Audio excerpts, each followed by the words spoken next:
rahimnya juga diambil, termasuk ginjal dan wajahnya dimutilasi. Dan ternyata benar, Catherine Eddowes juga ditemukan dengan satu daun telinga yang terputus. Hai men, terima kasih sudah membuka video ini. Kali ini gue akan membahas tentang satu nama yang legend di dunia kriminal, Jack the Ripper. Emang sih udah banyak yang ngebahas tentang ini, tapi gue coba untuk bahas dengan versi gue sendiri. Namanya juga channel baru kan, gue juga masih awal-awal gitu. Ya sebenarnya sama aja antara Jack the Ripper versi gue sama versi yang lainnya itu sebenarnya sama aja. Tapi ya bagaimanapun kita memiliki karakteristik kita sendiri dan menyajikannya dengan versi kita sendiri. Ya udah, semoga kalian terhibur, dan daripada gue banyak bacot, mendingan langsung ke videonya. Let's begin.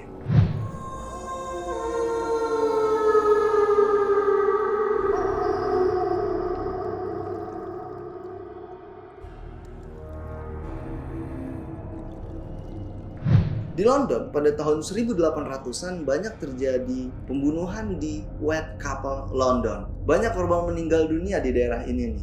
Dan biasanya dia ngincer cewek atau wanita yang bekerja sebagai pekerja malam atau PSK. Di distrik ini, di Whitechapel itu sendiri terkenal dengan kemelaratan, kekerasan, dan kemiskinan. Tempat ini juga atau daerah ini juga menyediakan ribuan tempat pelacur atau ribuan rumah sewa yang menyediakan layanan seksual pada akhir abad ke-19.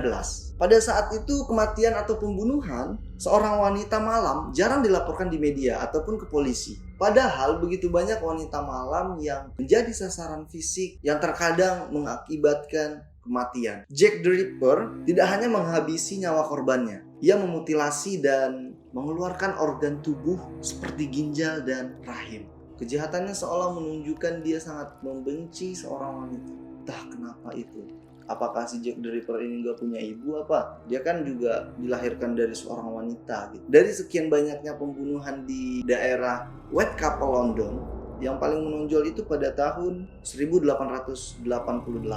Karena 5 kematian pertama, si pembunuh mengirimkan surat kepada polisi London. Dan ia mengaku atau menamai dirinya sebagai Jack the Ripper. Ia membunuhnya setidaknya 5 wanita pada awalnya dan memutilasi tubuh mereka yang tidak biasa. Banyak yang menduga bahwa si pembunuh ini dia memiliki pengetahuan tentang anatomi tubuh manusia. Kejam sekali. Pelakunya tidak pernah ditangkap atau bahkan diidentifikasi, dan Jack the Ripper tetap menjadi salah satu penjahat di London paling terkenal di dunia. Siapa pelaku Jack the Ripper? Banyak yang mengatakan juga Jack the Ripper kan sudah ketangkep nih. Jack the Ripper juga sudah masuk penjara, atau Jack the Ripper juga udah mati. Nah, nanti kita akan masuk ke situ. Kejadian pembunuhan Jack the Ripper ini, 5 pertama dari korban yang ia bunuh ini dikenal dengan canonical fact. 5 korban tersebut adalah Mary Ann Nichols, Annie Chapman, Elizabeth Stride, Catherine Eddowes, dan Mary Jane Kelly. Pembunuhan pertama yaitu Mary Ann Nichols yang terjadi pada dini hari sekitar pukul 3.40 pagi atau jam setengah 4 pagi dini hari pada hari Jumat di Whitechapel. Tenggorokannya terpotong oleh 2 sayatan dan bagian bawah perutnya sebagian terbuka dan bergerigi. Sungguh kejam memang si Jack the Ripper ini. Beberapa sayatan lain pada perut si Mary Ann Nichols ini disebabkan oleh pisau yang sama. Setelah diperiksa oleh polisi, ia mengatakan bahwa Mary Ann Nichols ini meninggal sekitar 30 menit yang lalu. Dan artinya pembunuh masih ada di sekitar lokasi. Setelah beberapa hari berikutnya, tepatnya pada tanggal 8 September 1888, korban kedua muncul sekitar pukul 6 pagi. Annie Chapman ditemukan meninggal. Seperti dalam kasus Mary Ann Nichols, Annie Chapman juga dipotong 2 sayatan oleh Jack the Ripper. Kondisi perutnya disayat dengan terbuka, yang kemudian diketahui bahwa rahim si Annie Chapman ini juga dikeluarkan. Dan pada pemeriksaan, saksi mengatakan bahwa ia melihat Annie Chapman sekitar pukul 5:30 dengan seorang pria yang berambut gelap dan berpenampilan lusuh, tapi dia sopan. Setelah kematian Annie Chapman ini lebih dari seminggu, dan lebih dari 2 minggu, tepatnya pada tanggal 30 September 1888, mayat mayat Elizabeth Stride ditemukan sekitar pukul 1 pagi. Salah satu penyebab kematiannya adalah satu sayatan yang memotong arteri utama di bagian leher. Elizabeth Stride ini dia tidak dimutilasi. Nah, inilah yang menyebabkan ketidakpastian tentang apakah pembunuhan Elizabeth ini dikaitkan dengan Ripper. Atau apakah ada hal lain yang membuat sang Ripper atau sang pelaku tidak menyayat perut saat menyerang korban. Gak tau lah tuh kan. Saksi mata mengatakan bahwa seperti melihat Stride dengan seorang lelaki pada malam itu, tetapi dengan ciri yang berbeda gitu. Beberapa orang juga mengatakan pria tersebut berkulit terang, dan yang lain mengatakan berkulit gelap. Dan ada juga yang mengatakan bahwa pakaian pria tersebut lusuh, ada juga atau kotor gitu. Ada juga yang menyebutkan pakaian pria tersebut bagus gitu. Pada saat yang sama juga diketahui bahwa ada satu korban lagi, yaitu Catherine Eddowes. Berbeda dengan Elizabeth Stride, Catherine Eddowes ini tenggorokannya terputus dan perutnya dirobek karena luka yang panjang, dalam, dan bergerigi. Catherine Eddowes ini ginjalnya dia di ginjal sebelah kirinya, ginjal sebelah kiri, dan bagian rahim utama itu diambil oleh Jack the Ripper. Bangetan nih Jack the Ripper.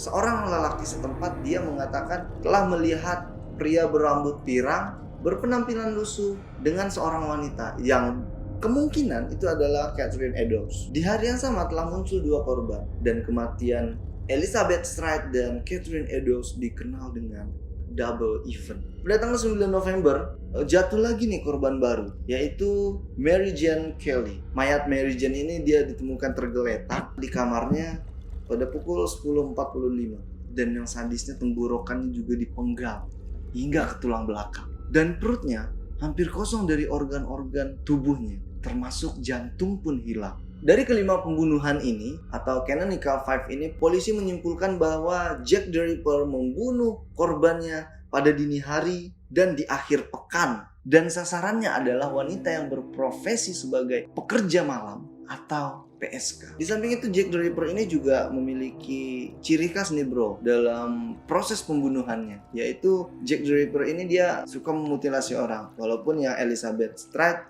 tidak dimutilasi oleh si Jack the Ripper tersebut. Jadi dapat disimpulkan bahwa kematian Canonical Five ini, Mary Ann Nichols tidak kehilangan organ apapun.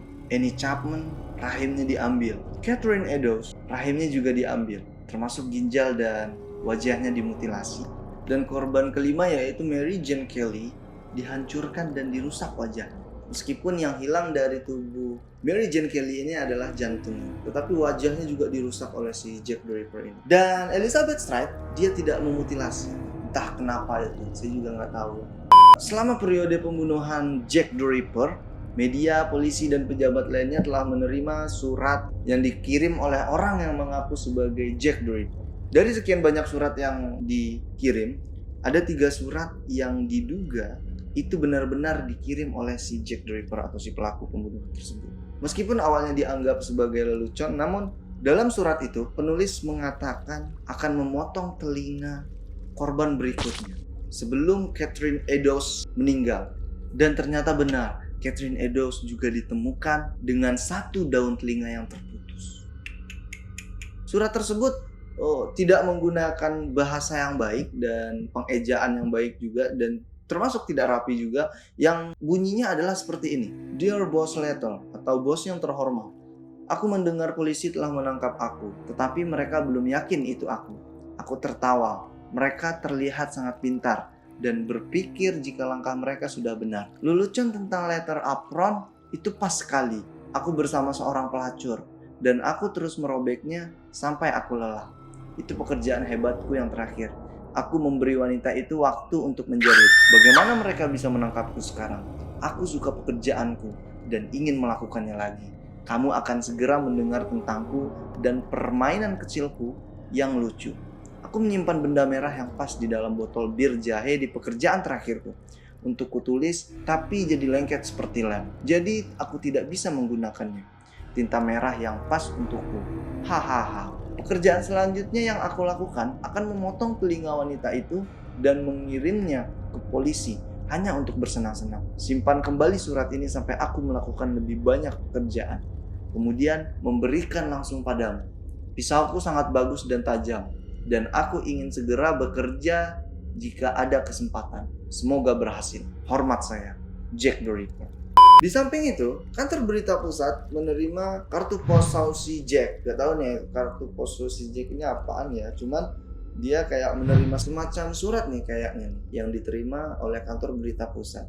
Yaitu dengan cap yang sama, tulisan penulis yang sama, dan sangat mirip di surat pertama yang dikirim ke polisi London atau surat Dear Boss Letter. Dalam surat tersebut, ia menyebutkan tentang peristiwa ganda yang jelas mengacu pada pembunuhan Elizabeth Stride dan Catherine Eddowes. Yang keduanya terjadi pada hari yang sama, yaitu pada tanggal 30 September. Surat itu berbunyi, "Aku tidak memberi kode pada bos yang terkasih ketika aku memberimu tip. Kamu akan mendengar tentang pekerjaan ganda si Saucy Jack besok. Tidak ada waktu untuk mendengarkan polisi. Terima kasih telah menyimpan surat terakhir sampai aku mulai bekerja lagi. Jack the Ripper." Nggak tahu ya apa motif dari si Jack the Ripper ini. Apakah dia memang pembenci wanita atau memang dia butuh organ tubuh wanita, nggak tahu juga. Cuman kalau butuh organ tubuh ya kenapa harus wanita gitu kan kasihan juga. Emang dia nggak punya orang tua gitu, atau yang melahirkan dia masa laki-laki gitu kan, nggak mungkin juga kan. Memang nggak ada belas kasih banget nih sama perempuan.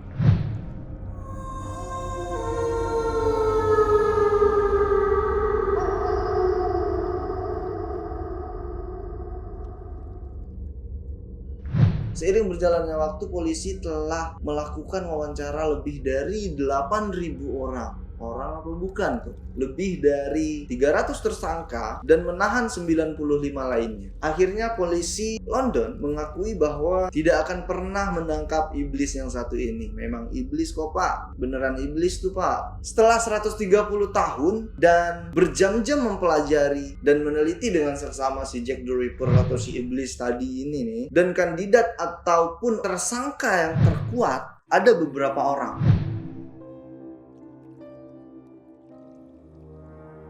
Dan yang pertama itu ada Mante de Jandre. Pembunuhan Jack the Ripper berakhir dengan tiba-tiba. Seorang detektif London yakin bahwa Ripper melakukan bunuh diri dengan lompat ke sungai. Dan hal yang sama terjadi pada seorang guru muda dan pengacara yang bernama Jandre tadi. Si John adalah pria yang berpendidikan di Oxford University. Dia berasal dari keluarga yang baik di Wimborne dan bekerja sebagai asisten di salah satu sekolah di London. Sekitar 10 mil dari lokasi pembunuhan itu dilakukan. Ayah dan saudara laki-lakinya sama-sama ahli bedah, dan si John ini memiliki pelatihan di bidang ini. Dan akhirnya pada tanggal 30 November 1888 si John ini dia menghilang.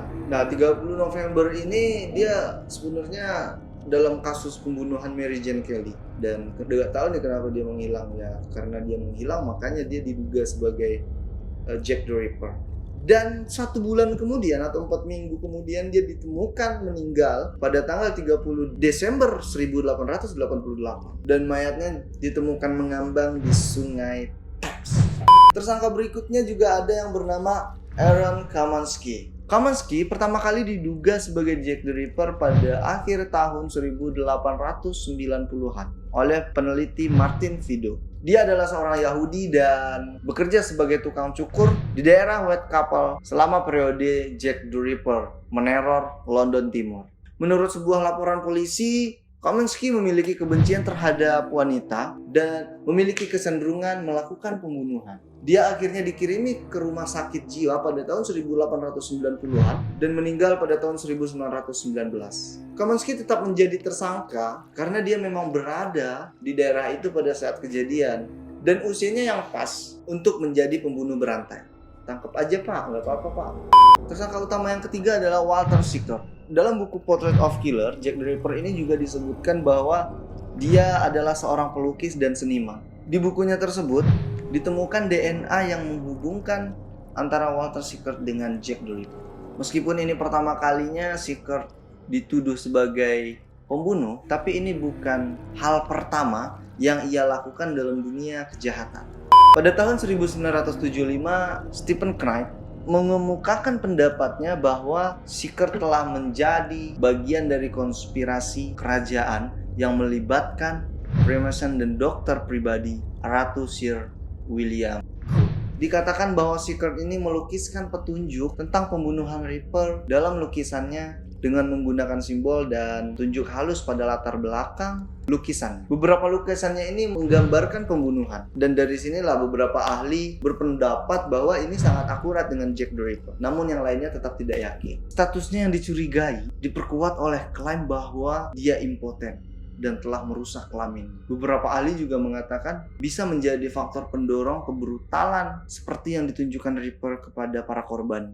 Penelitian telah menunjukkan bahwa beberapa pembunuh berantai itu dia mengalami disfungsi alat kelaminnya, dan mereka menggunakan pembunuhan sebagai cara untuk mendapatkan kepuasan. Selanjutnya ada nama David Cohen. David Cohen adalah seorang Yahudi Polandia kelas rendah yang ditemukan berkeliaran di jalan-jalan London Timur pada 7 Desember 1888.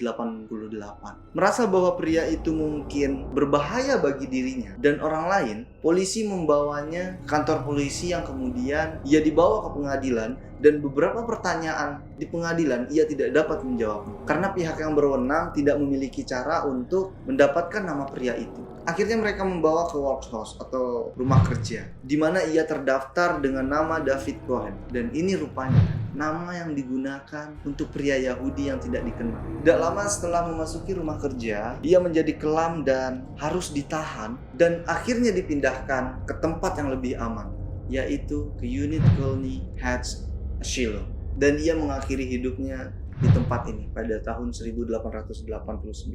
Yang benar-benar kita ketahui dari pria ini adalah usianya sekitar 23 tahun, memiliki rambut coklat, mata coklat, dan jenggot. Dia juga terdaftar sebagai tukang cukur. Saat ini Cohen kemungkinan besar sudah didiagnosis menderita penyakit skizofrenia paranoid. Cohen tetap menjadi tersangka karena beberapa faktor juga. Perilakunya yang beringas, usia yang tepat, berada di daerah tersebut pada saat kejadian, dan penahanannya menjelaskan mengapa pembunuhan The Ripper tiba-tiba berakhir.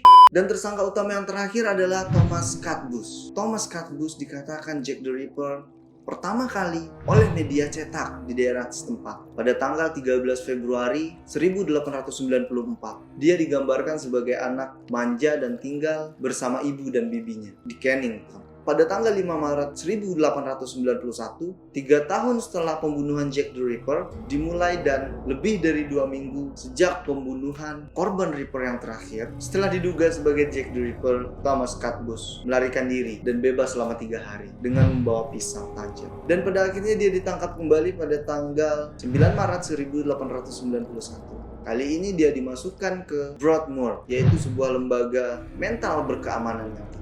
Di dalam rumah sakit jiwa, ia digambarkan memiliki perilaku kejam terhadap perawat dan ibunya sendiri, dan berulang kali mengancam para perawat akan merobeknya dengan pisau. Catbus juga bisa dikatakan tersangka yang pas karena deskripsinya mirip dengan deskripsi Jack the Ripper ini, seperti yang dilihat oleh beberapa saksi mata. Ketika Catbus diterima di lembaga mental berkeamanan tinggi tadi, pembunuhan berakhir dan jalan-jalan White Couple kembali damai, dan menjadikan Francis Coles sebagai korban pembunuhan White Couple terakhir.